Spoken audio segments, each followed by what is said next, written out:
ठाकुर जी की प्राप्ति का, ठाकुर जी की प्रसन्नता का एक व्रत का नियम बताया गया, वो है एकादशी। एकादशी क्या है बंधुओं?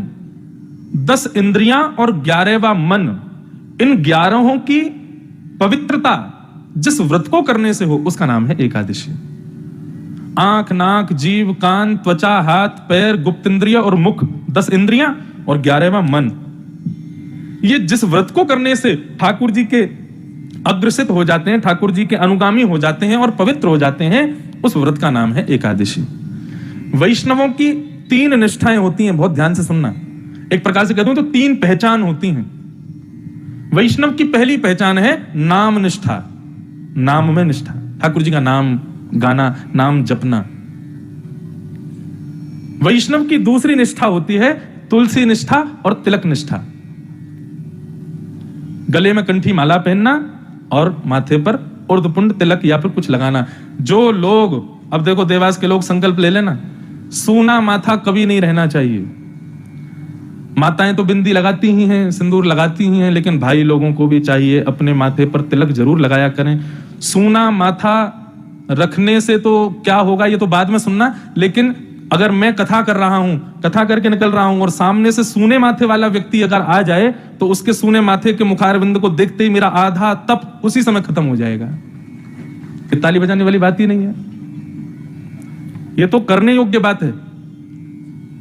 हमारे शहर में, हमारे यहाँ कितने संत आते हैं, कितने वैष्णव जन आते हैं और हम बिना माथे पर तिलक लगाए उनको जाके प्रणाम कर लेते हैं तो हमारा मुख देखते ही उनकी आधी तपस्या खत्म हो जाती है, आधा बल खत्म हो जाता है, आधा नाम जप खत्म हो जाता है। तो सोचो, हमारे सूने माथे रखने से सामने वाले का भजन बल खत्म होता है, हमारी क्या गति होती होगी। ये मस्तिष्क, विवेक का निवास यहां पर, सरस्वती का निवास यहां पर, आपके जीवन के हर निर्णयों का निवास यहां पर है। नित्य तिलक लगा करके ठाकुर जी के चरणों से स्पर्श करा के इन सबको प्रणाम किया करो तिलक के माध्यम से। तिलक बिल्कुल मस्तिष्क के बीचों बीच जब लगाया जाता है, एक प्रकार से एक कवच रख दिया है आगे। अब मति हमारी जो है वो इसके संरक्षण में है, अब कोई गलत निर्णय हमारी बुद्धि नहीं लेगी, क्योंकि ठाकुर जी के चरणों का तिलक यहां पर लगा है। सूना माथा देखने वाले व्यक्ति का मैं शब्द नहीं बोल सकता क्या लिखा है, वह देखने के समान है सूने माथे वाले व्यक्ति को देखना। मैं नहीं रह सकता। और अब स्थिति हो गई है तिलक लगा लगा के, अब मैं बिना तिलक के रहता हूं ना तो मेरा चेहरा ही बिल्कुल ऐसा लगता है अजीब। मुझे खुद तिलक जरूर लगाना चाहिए, कोई ना कोई दैवी चिन्ह माथे पर। माथा सूना नहीं होना चाहिए, ना माताओं का ना भाइयों का। प्रणालियों में तो लिखा है 12 अंगुल का तिलक होना चाहिए, 12 उंगली, मतलब यहां से गिनना शुरू करोगे तो 12 उंगलियां ही बैठेंगी यहां तक। 12 नहीं तो 8 अंगुल, 8 अंगुल नहीं तो 4 अंगुल, 4 अंगुल नहीं तो 2 अंगुल, 2 अंगुल नहीं तो 1 अंगुल तिलक तो होना चाहिए माथे पर। और इसका व्यवहारिक भाव यह है कि जब हम तिलक लगा करके चलते हैं ना, फ्लाइट में जाओ, ट्रेन में जाओ, बस में जाओ, ऑफिस में जाओ, पार्टी में जाओ, शादी में जाओ, तिलक लगा के जाओ। सामने वाला व्यक्ति जब आपके माथे पर उर्धपुंड को देखेगा ना, उसको देखते ही उसके हृदय में आएगा ये जरूर कोई वैष्णव है, जरूर कोई भक्त है, ठाकुर जी को प्रणाम करके आ रहा है या तो मंदिर से आ रहा है। कुछ भी भाव रखे, आपके तिलक लगाने से देखने वालों के हृदय में भगवान अपने आप प्रकट हो जाएंगे। ये तिलक की महिमा है। इसलिए बिना तिलक के माथा कभी नहीं रहना चाहिए। आज से देवास वाले संकल्प कर लो, ये वैष्णव चिन्ह अपने माथे पर नित्य रखा करो, तिलक लगाओ। तो वैष्णवों की 3 निष्ठा, पहली नाम निष्ठा, दूसरी तिलक तुलसी निष्ठा और तीसरी एकादशी निष्ठा। ये वैष्णवों की 3 पहचान है। जो वैष्णव या तो तीनों करे या इनमें से कोई 2 करे या फिर इनमें से कोई एक करे, वो वैष्णव है। लेकिन पूर्ण वैष्णव की ये 3 पहचान है, इसलिए इन पहचानों को जीवन में लाओ, तभी आप वैष्णव। वैष्णव का मतलब क्या होता है? वैष्णव का मतलब विष्णु का, भगवान का, श्रीनाथ का, कृष्ण का, वो है वैष्णव। उनका जो है उसकी पहचान है वैष्णव। तो जैसे स्कूल में बिना आईडी कार्ड पहने चले जाओ तो टीचर बहुत डांटते थे, ऐसे ही वैष्णव हो तो अपने आईडी कार्ड पहना करो, तिलक लगाया करो, गले में कंठी माला पहना करो, एकादशी किया करो। एकादशी व्रत के अनेक महात्म कहे गए हैं, क्यों करना चाहिए, क्या उसका तात्पर्य है, सब विधान बहुत सारे उसमें बताए गए हैं। लेकिन एक सीधी बात मैं अपनी कथाओं में अधिकतर कहा करता हूं कि एकादशी हम वैष्णवों की करवा चौथ है। जैसे एक पत्नी अपनी पति की दीर्घ आयु के लिए या पति के पातिव्य व्रत धर्म की संरक्षण के लिए साल में एक दिन व्रत रखती है। किसका? करवा चौथ का। जो माताएं करवा चौथ का व्रत नहीं रखती, जो बहनें करवा चौथ का व्रत नहीं रखती, उसको कहते हैं कि अभागी है, अपने विवाहित जीवन के लिए व्रत नहीं करती, अपने पति के लिए, अपने पातिव्रत धर्म के लिए। पहले तो माताओं के लिए कहा जाता है, आजकल पति लोग भी रखते हैं करवा चौथ पे, और इसमें कोई उपहास वाली बात ही नहीं है, सामान्य है, दोनों को रखो, कोई दिक्कत नहीं। अहोई अष्टमी आती है, उस दिन माताएं अपने बेटों के लिए व्रत रखती हैं। मैं साल भर में व्रत नहीं रख पाता, 2 ही व्रत रखता हूं, या तो जन्माष्टमी या अहोई अष्टमी। मां हमारे लिए कुछ नहीं खा रही, हम भी उसके लिए कुछ नहीं खावे। अच्छा, कुछ ना खाना, ये क्या फिलॉसफी है? सुनो, हम जब जन्म लेते हैं ना, और जिस दिन हमारा अन्नप्राशन संस्कार होता है, अन्नप्राशन संस्कार होते ही हमारी आयु कम होने लग जाती है। मतलब अन्न जीव पर जितनी बार जाता है उतनी बार हमारी आयु कम होती है। इसलिए कहते हैं खाने दाने दाने पर लिखा है खाने वाले का नाम। क्यों? क्योंकि जितने दाने तुम्हारे लिए लिखे हैं उतने जब तक तुम खा नहीं लोगे तब तक तुम्हारी मृत्यु नहीं होगी। प्रत्येक दिन हम लोग भोजन करते हैं, रोटी खाते हैं, अन्न खाते हैं, चावल खाते हैं, दाल खाते हैं। तो हमारे जो चित्रकेतु हैं, मतलब पिए हैं उनके, ब्रह्मा जी के चित्रकेतु, वो चित्रकेतु सबका लेखा जोखा रखते हैं कि मैंने इंद्रेश को पृथ्वी पर भेजा है, उसके नाम से इतना अन्न वो जिस दिन खा लेगा उस दिन उसकी मृत्यु होगी। यदि एक दिन भी मैं अन्न नहीं खाता हूं, व्रत करता हूं, अन्न का सेवन नहीं करता हूं, तो उस दिन चित्रकेतु मन में विचार करते हैं, आज इसने अन्न नहीं खाया तो मेरी एक दिन अन्न ना खाने से एक दिन की आयु मेरी बढ़ जाती है। यह है व्रत का मतलब। माताएं बहनें जो उस पर करवा चौथ पे व्रत करती हैं, एक दिन अन्न नहीं खाती और फिर रात को पति को देख करके जल पी लेती हैं, अन्न खा लेती हैं, पति को केवल एक दिन की आयु मिलती है, पत्नी की एक दिन का जीवन मिल जाता है उसको। ठीक वैसे ही ठाकुर जी को अपना सर्वस्व न्यौछावर करो, और सबसे ज्यादा बहुमूल्य हमारा है जीवन, हमारा एक दिन। हम ठाकुर जी का व्रत करके, एकादशी का व्रत करके अपने उस एक दिन को जो हमको एक्स्ट्रा मिला है वो हम ठाकुर जी को अर्पित कर देते हैं। ये है एकादशी। ऐसे एकादशी व्रत के महात्म्य को बताया गया। तो वैष्णवों की ये 3 निष्ठा है, इन 3 निष्ठाओं का पालन वैष्णवों को करना चाहिए। भगवान किसे कहते हैं? भगवान कहते हैं जो षड ऐश्वर्यों से संपन्न है उसको भगवान कहते हैं। बहुत ध्यान से सुनिए सब लोग, इधर देखिए, ध्यान से सुनो। जो षड ऐश्वर्यों से संपन्न है उसको भगवान कहते हैं। भगवान का परिचय इससे नहीं मोर मुकुट वाले होंगे, कुंडल पहने होंगे, बंशी बजा रहे होंगे, पीतांबरी पहनी होगी, सांवला वर्ण होगा। यदि ये भगवान का स्वरूप है तो फिर ये तो कोई भी बन के आ सकता है। पोशाक से भगवान की पहचान नहीं है। भगवान की पहचान उनके 6 ऐश्वर्यों से है। और ये कौन कौन से 6 ऐश्वर्य हैं? पहला, उत्पत्ति प्रलयम चैव। जो ये जानते हो कि पृथ्वी की उत्पत्ति कब हुई और प्रलय कब होगा। संसार का कोई व्यक्ति नहीं बता सकता ये कि पृथ्वी का निर्माण कब हुआ और पृथ्वी का लय कब हो जाएगा। ये केवल भगवान जानते हैं। ये एक प्रकार से कह दूं तो जो 6 राजों को जानते हो वो भगवान हैं। पहला उत्पत्ति और दूसरा प्रलय। बीच में बड़ा हल्ला हुआ था 2012 में पूरी पृथ्वी नष्ट हो जाएगी। 2022 खत्म हो गया, 10 साल हो गए उस बात को भी, अभी तक कुछ नहीं हुआ। फिर हल्ला हुआ था कि महाराज कोरोना महामारी आ गई है, 2022 के अंत तक ये इतनी विश्वव्यापी हो जाएगी, सब मर जाएंगे। इससे कुछ नहीं हुआ, जनसंख्या और बढ़ गई भारत की। उत्पत्ति और प्रलय की पूर्ण जानकारी जिनके पास हो, ये 2 गुण जिनके पास हो वो भगवान। तीसरा और चौथा क्या है? भूतानाम अगति गति।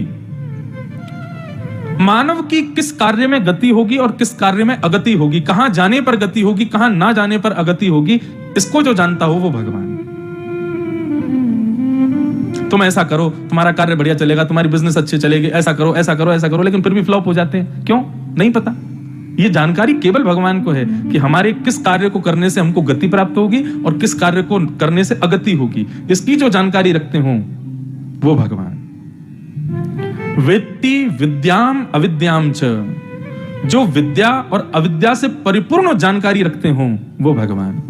पूतना सुंदरी बनकर के आई, परम गुणवाली बनकर के आई, परम गुणयुक्त बनकर के आई, लेकिन सब उस पर मोहित हो गए, उसके गुण पर न्यौछावर हो गए। ठाकुर जी ने नेत्र बंद कर लिए। क्यों? क्योंकि वो जानते हैं कि विद्या नहीं अविद्या है।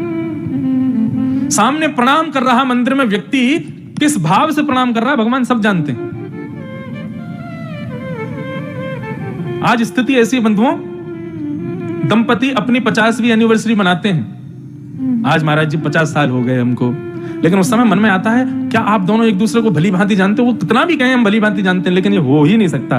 कोई ना कोई राज वह भी छुपा के बैठी है, कोई ना कोई राज उसके हृदय में भी है जो दोनों को ही नहीं पता, और उस राज को केवल और केवल परमात्मा जानते हैं। मानव कैसा है मैं अपनी कथा में कहता हूं, ये केवल दो लोग जानते हैं, या तो भगवान या वो खुद, तीसरा उसको कोई नहीं जानता। लेकिन ये हमारे अंदर के समस्त राजों को, विद्या विद्याओं को जो जानते हो वो भगवान। ये 6 गुण जिनके पास हो, ये 6 बातें जो जानते हो वो भगवान हैं। उत्पत्ति प्रलयम चैव भूतानाम अगति गति वेत्ति विद्याम अविद्याम च सवाच्यो भगवान इति। ये भगवान के लक्षण हैं। मैं तो कहता हूं कि श्रोता सब कौन है? गुल्ला।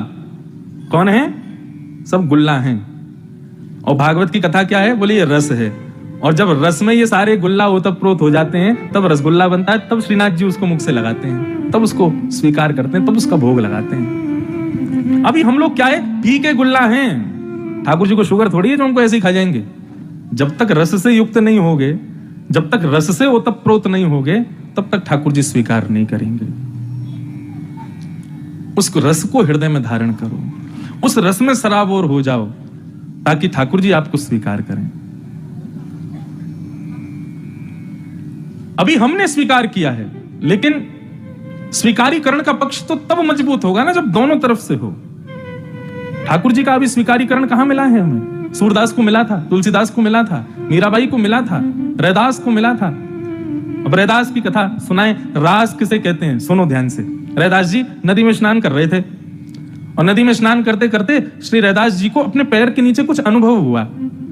रैदास जी ने जैसे उठा करके देखा तो नन्हे से ठाकुर जी वहीं गंगा जी से उनको प्राप्त हो गए।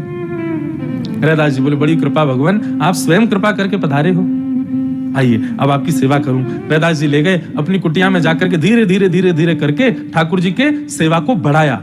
एक संग ही सब व्यवस्था नहीं की, जो जो व्यवस्था होती गई रैदास जी वो करते थे। रैदास जी की भक्ति की पराकाष्ठा ऐसी बताते हैं कि श्री रैदास जी भ्रमण बहुत करते थे। कभी जगन्नाथपुरी चले गए, कभी वृंदावन, कभी अयोध्या, द्वारिका, बद्रीनाथ, रंगनाथ, सब जगह तीर्थों में घूमते रहते थे। लेकिन जब से उनके ठाकुर जी घर में आ गए, तब से रैदास जी का तीर्थों में जाना बंद हो गया। क्यों? रैदास जी तो कहीं भी भिक्षा मांग के खा लेते थे, अब ठाकुर जी का तो सुच्चा भोग लगाना पड़ेगा, अमनिया भोग लगाना पड़ेगा। किसी के यहाँ का बना हुआ ऐसे थोड़ी रख देंगे ठाकुर जी के आगे। रैदास जी को बड़ा कष्ट होता था कि अब मैं तीर्थों में नहीं जा पाता जब से ठाकुर जी आए हैं।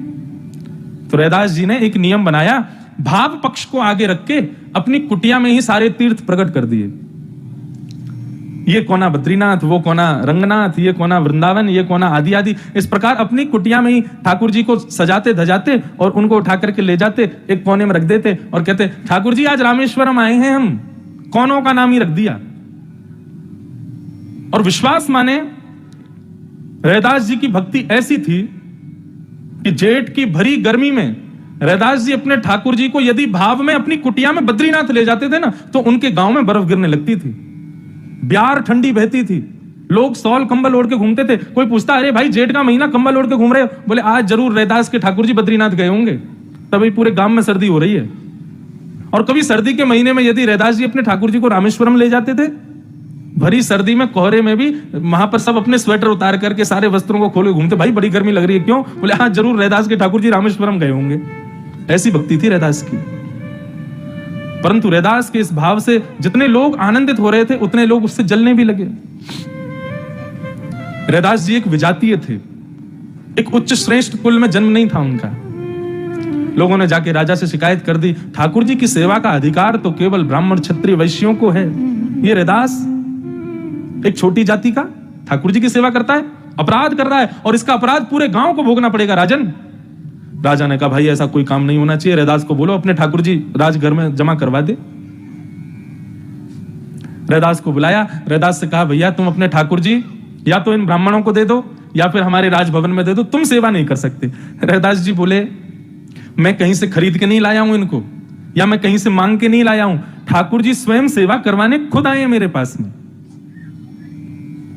रैदास जी कहते हैं, सो ही सुहागन प्रिय जाही रीझें। सुहागन कौन? जिससे ठाकुर जी रीझ जाएं। कैसा तेरा मेरा? आपके और मेरे नहीं है ठाकुर जी, जिससे रीझ जाएं उसके हैं। हमारे श्री गिरधर लाल जी, अब मैं एक रामानुजी परंपरा का अनुयायी और वे पुष्टि मार्ग के ठाकुर जी अपने आप आए हैं, हम कोई लेके नहीं आए इनको, कहीं से खरीदे नहीं हैं। और एक बात और कह दूं, कभी भी ना तो पूछना, कई लोग आके मेरे से पूछ लेते हैं ना, आप कितने के खरीद के लाए अपने ठाकुर जी? तो मन करता है, अच्छा तुम अपने बालक कितने के खरीद के लाए दुकान से? बालक नहीं खरीदे महाराज जी, मैंने भी अपने ठाकुर जी नहीं खरीदे। खरीदना क्यों बोलते हो? ये कोई पाषाण है, कोई पत्थर है? ठाकुर जी हमारे अपने आप आए हैं। सुहागन जो हो, सुहागन कौन? सौभाग्यवंत कौन? जिससे वो रीझ के उसके पास चले जाएं। सो ही सुहागन प्रिय जाही रीझें। कहां से आते हैं, कैसे आते हैं, ये लीला तो ठाकुर जी जाने।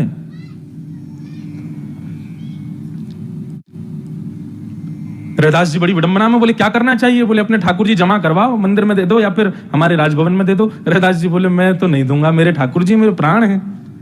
राजा बोले, देखो तुम विजाती हो, तुम सेवा करोगे तो अपराध पूरे गांव को लगेगा। बोले, मेरी सेवा से अपराध पूरे गांव को लगेगा? बोले, हाँ ऐसा हमने सुना है। तो फिर रैदास ने कहा, एक काम कर लीजिए, ठाकुर जी से ही पूछ लो वो किसके पास जाना चाहते हैं। बोले, ये कैसे संभव होगा? तो रैदास ने युक्ति बताई। बोले, एक काम करते हैं, कल ठाकुर जी को सिंहासन में यहां बीच में पधरा दूंगा, एक तरफ आपके सब विद्वान ब्राह्मण और सारे क्षत्रिय और वैश्य समाज के लोग बैठ जाएं, एक तरफ अकेला मैं बैठ जाऊंगा, दोनों अपने भाव से ठाकुर जी को रिझाएंगे। ठाकुर जी जिससे रीझ के, जिसके पास मुड़ गए, जिसके पास घूम गए, समझो ठाकुर जी उसी के हैं। बोले, हाँ सब तैयार? बोले, यही करेंगे। और दूसरे दिन महाराज सभा इकट्ठी हुई, सारे लोग इकट्ठे हो गए। एक तरफ तो सारे ब्राह्मण वैश्य क्षत्रिय बैठ करके, कोई महाराज 56 भोग लगा रहे हैं, कोई षोडशोपचार कर रहे हैं, कोई राजोपचार कर रहे हैं, हर तरीके से ठाकुर जी को रिझाने का प्रयास कर रहे हैं। करते करते करते करते शाम हो गई, लेकिन ठाकुर जी एक मुद्रा में ही बैठे हैं, हिले डुले नहीं। जब थक गए, हार गए, सारी क्षमताएं नष्ट हो गई, तब राजा ने कहा, रैदास जी अब आपकी बारी है। रैदास जी बेचारे भोले वाले, सीधे साधे, ज्यादा द्रव्य है नहीं, ज्यादा धन दक्षिणा कुछ उनके पास है नहीं, सीधे से बस अपने ठाकुर जी के पास देख करके 2 शब्द का एक पद गाया, जो तुम तोड़ो राम मैं नाही तोड़ू रे, तो सो प्रीत तोड़ कौन संग जोड़ू रे। हे नाथ, यदि तुम जाना चाहो तो तुम्हारी राजी है, लेकिन यदि मुझसे पूछा जाए तो मैं तो नहीं छोड़ूंगा आपको। मुझ जैसे हजारों हैं आपके लिए अनुयायी, लेकिन मेरे तो केवल आप हो, मैं केवल आपके सहारे हूं नाथ, मेरे लिए और कोई नहीं। जो तुम तोड़ो राम मैं नाही तोड़ू रे, तो सो प्रीत तोड़ राम कौन संग जोड़ू रे। जो तुम तोड़ो सब ही पहर एक ही आशा, मन क्रम वचन कहे रैदासा, मन क्रम वचन कहे रैदासा। जो तुम तोड़ो राम मैं नहीं तोड़ू, तो सो प्रीत तोड़ राम कौन संग जोड़ू रे। जो तुम तोड़ो राम। आप तो मुझसे नाता तोड़ करके किसी से भी जोड़ लोगे, आपकी तो पूरी दुनिया है, पूरी सृष्टि है, मेरे जैसे हजारों अनुयायी हैं आपके लिए, लेकिन मैं आपसे तोड़ के कहां जाऊंगा। सब ही पहर एक ही आशा, मैं 8 पहर केवल आपका ध्यान रखता हूं, आपके लिए विचार करता हूं। मन क्रम वचन कहे रैदासा। और ऐसे भावावेश में आकर के श्री रैदास जी गा रहे थे, नेत्रों से अश्रुधार झरझर गिर रहे थे। तभी देखते ही देखते संपूर्ण ग्रामवासी और राजा के सन्मुखी ठाकुर जी, जो कि एक पाषाण के रूप में वहां बैठे थे, वो अचानक से वहां से अंतर ध्यान हो गए और श्री रैदास जी से जाकर के गले लग गए, रैदास जी की गोद में बैठ गए। जब राजा ने यह दृश्य देखा, रैदास को दंडवत प्रणाम किया। और इस स्थिति को क्या कहते हैं? इसी स्थिति को रास कहते हैं। जब भक्त भगवान से मिलने के लिए तड़पे वो रस है, लेकिन ठाकुर जी जब अपने भक्त से मिलने के लिए तड़पते हैं वो रास है। ऐसी रास की स्थिति हमारी हो जाए, इसके लिए कथा सुनते हैं हम। अपनी वैष्णवता, हमारे भाव इतने परिपक्व, इतने सुदृढ़ हो जाएं कि उस भाव के बंधन में ठाकुर जी बंध जाएं, कुछ ना कर पाए। हम जो चाहें वह ठाकुर जी को प्रिय हो, तब मानो कि रास हो रहा है।